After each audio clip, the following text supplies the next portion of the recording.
हाँ जी, तो स्टूडेंट्स अस्सलाम वालेकुम। तो स्टूडेंट्स ये रहा हमारा speed control of shunt DC motor का दूसरा लेक्चर, जिसमें हम ये समझेंगे इक्वेशंस की मदद से। जैसे हमने आगे प्रीवियस में इसको ओवरऑल वैसे समझा था जनरली फॉर्म में, लेकिन यहाँ पे हम इक्वेशन वाइज समझेंगे। देखें स्टूडेंट्स, सबसे पहली बात है कि फील्ड रेजिस्टेंस को चेंज करने से कैसे मतलब फर्क पड़ता है ओवरऑल अगर जनरल फॉर्म में बात करें। देखिए स्टूडेंट्स, अगर मैं फील्ड रेजिस्टेंस बढ़ाता हूँ, ठीक है, if we increase field resistance then we know that, हम ये चीज़ जानते हैं कि जो हमारे पास फील्ड करंट होती है उसका फार्मूला होता है thermal voltage divided, thermal volt नहीं सॉरी, वो नाम वैसे बैठ गया सेन में, वीटी यानी कि टोटल वोल्टेज डिवाइडेड बाय अपना आरएफ, ये होता है फार्मूला। क्योंकि आईएफ इसमें से गुजरी है तो इसके लिए जो टोटल वोल्टेज होंगे वो वीटी होंगे, क्योंकि पैरेलल में वोल्टेज सेम होते हैं, लिहाजा वीटी और Rf is equal to If हो जाएगा। ठीक है, तो देखो अगर मैं यहाँ पे इस इक्वेशन से पता चला, अगर आरएफ को क्या करता हूँ इंक्रीज करता हूँ तो अपनी आईएफ कम हो जाएगी, घटेगी। तो आईएफ आप देखें जब करंट कॉइल में से गुजरती है, तो ये आपने स्टार्टिंग चैप्टर में पढ़ा था, चैप्टर 1 में, कि हमारे पास इलेक्ट्रोमोटिव फोर्स जनरेट होती है जो बराबर होती है number of turns of coil multiply by current flowing into the coil, यानी कि जो करंट फ्लो करती है। अगर करंट कम होगी तो मैग्नेटोमोटिव फोर्स जो है वो कम जनरेट होगी। ठीक है, तो ये भी डिक्रीज होगी। और उसके बाद ये भी हम पढ़ चुके हुए हैं कि मैग्नेटोमोटिव फोर्स जो है वो बराबर होती है हमारे पास फाई आर के। ठीक है, फाई इंटू रिलक्टेंस के। तो देखो अब ये रिलक्टेंस है वो रेजिस्टेंस है, इतना याद रखना। अगर हमारी मैग्नेटोमोटिव फोर्स कम हुई है तो लिहाजा हमारे पास फ्लक्स भी कम होगा। ठीक है, क्योंकि रिलक्टेंस का यहाँ पे अभी कोई लेना देना नहीं है इनसे, तो फ्लक्स भी कम होगा। और अगर फ्लक्स कम होता है तो उसका नतीजा क्या निकलेगा, हम जानते हैं कि आर्मेचर वोल्टेज जो ओवरऑल होते हैं उनका फार्मूला होता है के फाई ओमेगा। तो देखो अगर आर्मेचर वोल्टेज में अपना फ्लक्स कम हो रहा है तो उससे क्या इफेक्ट पड़ेगा, उससे ये इफेक्ट पड़ेगा कि अपने आर्मेचर वोल्टेज भी कम होंगे। आर्मेचर वोल्टेज कम होंगे तो देखो क्या होगा। आइए कि अगर मैं यहाँ पे अपनी इक्वेशन लिखना चाहूँ तो देखो मेरे पास क्या इक्वेशन स्टूडेंट्स बनती है। ये करंट कहाँ से निकली है, इस नोड से। इस नोड पे हमारे पास वोल्टेज क्या है, वीटी वोल्टेज। तो वीटी देखो आगे जाके ई ए के पॉजिटिव साइन में एंटर कर रहा है, तो V T minus E A over R A, जितनी रेजिस्टेंस रास्ते में आई, इस तरह से हम ये इक्वेशन लिखते होते थे। तो V T minus E A over R A इसकी इक्वेशन आ गई। ठीक है जी, तो देखो अगर ई ए हमारे कम हो रहे हैं, आर्मेचर वोल्टेज कम होते जा रहे हैं, तो लिहाजा इससे क्या इफेक्ट पड़ना है, अपनी आर्मेचर करंट बढ़ेगी। क्योंकि देखो वीटी अभी वीटी टोटल वोल्टेज है और आर्मेचर वोल्टेज अब्जॉर्ब होने वाले वोल्टेज है, जो कि हमारी मोटर की आर्मेचर अपने अंदर अब्जॉर्ब करती है स्पीड को बढ़ाने के लिए। अब ये तो मैं असल बात तो वैसे ही कर रही हूँ, स्पीड बढ़नी है, लेकिन देखो अभी उसकी तरफ नहीं आपने जाना कि स्टूडेंट्स देखो आर्मेचर वोल्टेज अगर घटेंगे तो हमारी आर्मेचर करंट बढ़ेगी, ये हमें इक्वेशन बता रही है। उसके बाद नेक्स्ट चीज पे आ जाओ कि हमारे पास जो टार्क इंड्यूस्ड होना है, टार्क इंड्यूस्ड होगा, उसका फार्मूला हमारे पास था के फाई आई ए, ये हमारे पास इसका फार्मूला होता है। अगर हमारी आई ए देखो बढ़ रही है एक तरफ और दूसरी तरफ हमारा फ्लक्स घट रहा है, क्योंकि यही चीज हमें पता चली है, तो हम ये तय नहीं कर पा रहे यहाँ पे कि टार्क इंड्यूस मतलब कि टार्क बढ़ेगा या घटेगा, क्योंकि दोनों काम हो रहे हैं। तो इस चीज को समझने के लिए हम अपने सामने एक मिसाल रखते होते हैं, तो वो मिसाल मैं आपके सामने रखने लगा हूं। अगर स्टूडेंट्स फॉर एग्जाम्पल जो हमारे पास अब ये जो वीटी है इतना तो आपको समझ आ गया, ये टोटल वोल्टेज है, इनके वोल्टेज ज्यादा है, तो लिहाजा मैं फॉर एग्जांपल इसकी वैल्यू रख लेता हूँ 250 वोल्ट। ठीक है, उसके बाद जो अपने आर्मेचर वोल्टेज है इनके अंदर फॉर एग्जांपल हम कहते हैं इसने कितने वोल्टेज अब्जॉर्ब किए, लेट्स से इसने वोल्टेज अब्जॉर्ब किए 230 वोल्ट। ठीक है, इतने वोल्टेज इसने अपने अंदर अब्जॉर्ब कर लिए। उसके बाद जो अपने आर्मेचर रेजिस्टेंस की वैल्यू है आर ए की, उसकी वैल्यू हम रख लेते हैं 0.25 ओम। ठीक है, इतनी हमने वैल्यू रख ली। अब देखो अगर मैं क्या करता हूँ स्टूडेंट्स, अभी मैं कह लो अभी ये फर्स्ट कंडीशन है, अभी कोई चेंज नहीं हमने किया। अगर मैं आई ए की वैल्यू निकालता हूँ तो मेरे पास क्या वैल्यू निकलेगी, आई ए की वैल्यू देखो, ये फार्मूला हमारे पास V T minus E A over R A, तो वी टी की कितनी वैल्यू है 250 माइनस ई ए की कितनी वैल्यू है 230 डिवाइडेड बाय आर ए की वैल्यू जो कि 0.25 है। तो अब इसको आई ए को फाइंड आउट करके देखो, फिर हम चेंजेस लाते हैं, चेंजेस आपको भी पता चलेंगे किस तरह से हमने लाना है। तो कैलकुलेटर मिल गया जी अपना, तो 250 में से 230 माइनस किया स्टूडेंट्स, आपको पता ही है 20 रह जाना, 20 को डिवाइड किया अगर 0.25 से तो हमारे पास 80 एम्पेयर करंट आ रही है, 80 एम्पेयर। ठीक है, ये इतनी करंट आ गई है। अब देखो स्टूडेंट्स अगर मैं क्या करता हूँ, यहाँ पे 1% डिक्रीज लाता हूँ अपने फ्लक्स के अंदर। ठीक है, 1% डिक्रीज लाता हूँ, 1% डिक्रीज इन फ्लक्स। अब इतना तो आपको पता है 1% का मतलब होता है 1 डिवाइडेड बाय 100 जो कि 0.01 बनता है, डिक्रीज इन फ्लक्स।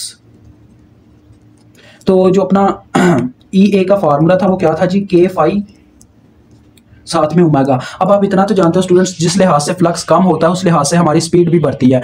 तो अगर फ्लक्स में कमी आएगी तो अपनी स्पीड बढ़ेगी। तो लिहाजा अगर 1% डिक्रीज इन फ्लक्स है तो 1% इंक्रीज इन हमारे पास एंगुलर स्पीड भी होगा। तो लिहाजा हम हमारे पास फार्मूला बन जाएगा 0.99 टाइम्स ई ए। अब इसको हम ई ए प्राइम कह लेते हैं क्योंकि स्पीड में हमने चेंज लाया। तो देखो फिर इससे क्या हमारे पास निकलती है ई ए प्राइम। ई ए प्राइम हमारे पास आ जाती है जी, देखो 0.99 को ज़रब देनी है अपने 230 से जो प्रीवियस वोल्टेज थे। तो ये स्टूडेंट्स बन जाते हैं 227.7 वोल्ट। ठीक है, अभी हमारे पास ये आ गया। अभी आप आई ए को फाइंड आउट करके देखो कितनी निकलती है। आई ए इज इक्वल टू, क्योंकि स्टूडेंट्स अगर आई ए हमारे पास फ्लक्स के अंदर डिक्रीज लाने से भर गई ना, ज्यादा भरी मतलब 1 गुना से ज्यादा भरी, तो इसका मतलब टार्क ज्यादा प्रोड्यूस होगा। अगर ऐसा होता है कि ये दोनों आपस में एक जैसी वैल्यू दे गए, ये वाली करंट भी वो वाली करंट भी, मतलब कि जितना यहाँ पे डिक्रीज आया उतना ही यहाँ पे भी मतलब कि करंट में इंक्रीज आ गया, तो इसका मतलब फिर तो लेवल है, वाइस वर्सा है कि टार्क इंड्यूस्ड उतना ही रहेगा। लेकिन अगर ऐसा होता है कि ये कम मतलब कि 3 हमारे पास टोटल है कि अगर करंट कम हो जाती है इससे, तो इसका मतलब कि फ्लक्स जितना काम कर रहा है करंट वैसे कम तो नहीं हो सकती, हमें इक्वेशन बता रही है कि बढ़ेगी। तो देखो हमारे पास फार्मूला वही था, 250 ही है वोल्टेज टोटल, लेकिन ये कम हो गया, 227 हो गया, 227.7 और जो अपनी आर्मेचर रेजिस्टेंस है वो है 0.25। तो देखो आई ए की आप कितनी वैल्यू आती है, अपने कैलकुलेटर भाई से पूछते हैं। कैलकुलेटर भाई बताओ हाँ जरा यार कितनी वैल्यू है 227.7 और डिवाइडेड बाई जी 0.25। तो ये स्टूडेंट्स मेरे पास वैल्यू दे रहा है 89.2 एम्पेयर। तो देखो कितना चेंज आ गया इसके अंदर, इसने 9.2 एम्पेयर तक करंट को बढ़ा दिया है, यही हुआ ना।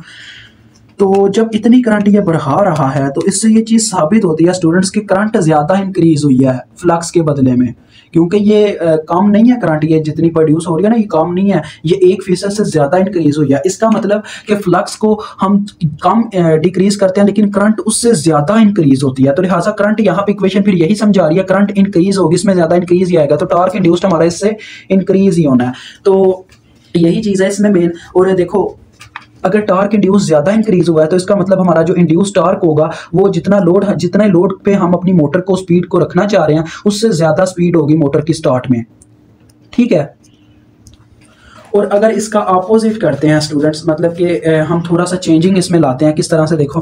अब हमें इतना तो पता चल गया कि आरएफ के इंक्रीज होने से क्या होना जी, अपनी स्पीड ऑफ मोटर इंक्रीज होनी है। ठीक है, स्पीड ऑफ मोटर इंक्रीज होनी है, तो इतना भी हमें पता है कि स्टूडेंट्स जो अपना के फाई ओमेगा था ई ए में, अगर हमारा ओमेगा बढ़ेगा तो क्या होगा जी, अपना ई ए वो भी बढ़ना स्टार्ट हो जाएगा। तो ई ए अगर इंक्रीज होगा तो क्या होगा जी, ई ए अगर इंक्रीज होगा तो अपनी आर्मेचर करंट जो है वो क्या होगी जी, डिक्रीज होना स्टार्ट हो जाएगी। आर्मेचर करंट अगर डिक्रीज होगी, क्योंकि इन्होंने फिर एक वक्त आना, देखो पहले पता क्या है, अब आप बोलोगे सर ये क्या, आपने कंडीशन वही इस्तेमाल किया, अब आप बोलना स्टार्ट हो गए कि armature current sorry armature voltage अब क्या है वो इंक्रीज होंगे। पता क्या है, स्टार्टिंग में ये था स्टूडेंट्स, अभी मोटर ने अपनी स्पीड पकड़ना स्टार्ट की थी, अभी उसकी स्पीड ज्यादा नहीं थी, लेकिन जब उसने देखो आर्मेचर करंट बढ़ती गई तो इतनी ज्यादा स्पीड पकड़ ली कि उसकी स्पीड बढ़ने की वजह से फिर ये रिजल्ट स्टार्ट हो गया कि आर्मेचर वोल्टेज बढ़ना स्टार्ट हो गए। अब आर्मेचर वोल्टेज बढ़ेंगे तो अपनी आई ए करंट कम होगी, क्योंकि इसकी वैल्यू देखो ज्यादा होने लग पड़ी है। तो आर्मेचर वोल्टेज में जब इसकी वैल्यू कम होगी तो इसकी वैल्यू कम होने की वजह से अपना टार्क इंड्यूस जो है ये थोड़ा घटना स्टार्ट हो जाएगा।